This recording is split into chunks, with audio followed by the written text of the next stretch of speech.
ರಹಸ್ಯ ಬಾವಿ. ಗ್ರಾಮದ ಹೊರಗಡೆ ಹಳೆಯ ಬಾವಿ. ರಾತ್ರಿ ಗಾಳಿ ಬೀಸುತ್ತಿದೆ. ಒಂದು ಕಾಗೆ ಬಾವಿಯ ಮೇಲೆ ಕುಳಿತಿದೆ. ಒಂದು ಹಳ್ಳಿಯ ಹೊರಗೆ ಯಾರೂ ಹೋಗದ ಒಂದು ಹಳೆಯ ಬಾವಿ ಇತ್ತು. ಗ್ರಾಮದಲ್ಲಿ ವದಂತಿ, ಆ ಬಾವಿಯಲ್ಲಿ ಭೂತ ಇದೆ. ಗೋಪಾಲ ಭಯದಿಂದ ಕಂಪಿಸ್ತಾನೆ.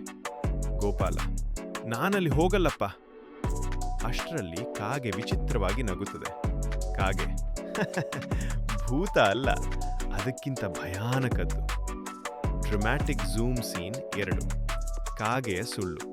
ಮುಂದಿನ ದಿನ ಗೋಪಾಲ ಹೊಲದಲ್ಲಿ ಕೆಲಸ ಮಾಡುತ್ತಿದ್ದಾನೆ. ಕಾಗೆ ಬಂದು ಹೇಳುತ್ತದೆ, ಆ ಬಾವಿಯಲ್ಲಿ ಚಿನ್ನದ ಕುಂಭ ಇದೆ. ಗೋಪಾಲ ಕಣ್ಣು ದೊಡ್ಡದಾಗುತ್ತವೆ. ಗೋಪಾಲ, ಚಿನ್ನವಾ?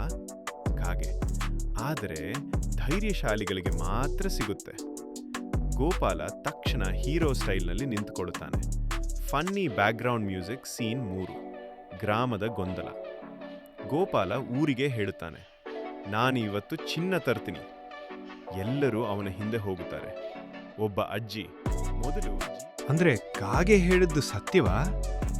ಕುಂಭ ತೆರೆದ್ರೆ ಅದರೊಳಗೆ ಚಿನ್ನ ಅಲ್ಲ, ಹಳೆಯ ಒಣ ಮೆಣಸಿನಕಾಯಿ. ಕಾಗೆ ನೆಲಕ್ಕೆ ಬಿದ್ದು ನಗುತ್ತದೆ. ಸೀನ್ 6. ಕಾಮಿಡಿ ಅಂತ್ಯ. ಗ್ರಾಮದವರು ಗೋಪಾಲ್ನನ್ನು ಕಿಚಾಯಿಸ್ತಾರೆ. ಒಬ್ಬ ಹುಡುಗ, ಭೂತಕ್ಕಿಂತ ಮೆಣಸಿನಕಾಯಿ ಭಯಾನಕ. ಗೋಪಾಲ ಕೋಪದಲ್ಲಿ, ಇನ್ನಿಂದ ಮೇಲೆ ಕಾಗೆ ಮಾತು ಕೇಳಲ್ಲ. ಕಾಗೆ, ಮುಂದಿನ ವಾರ ಮತ್ತೊಂದು ಸಾಹಸ ಇದೆ.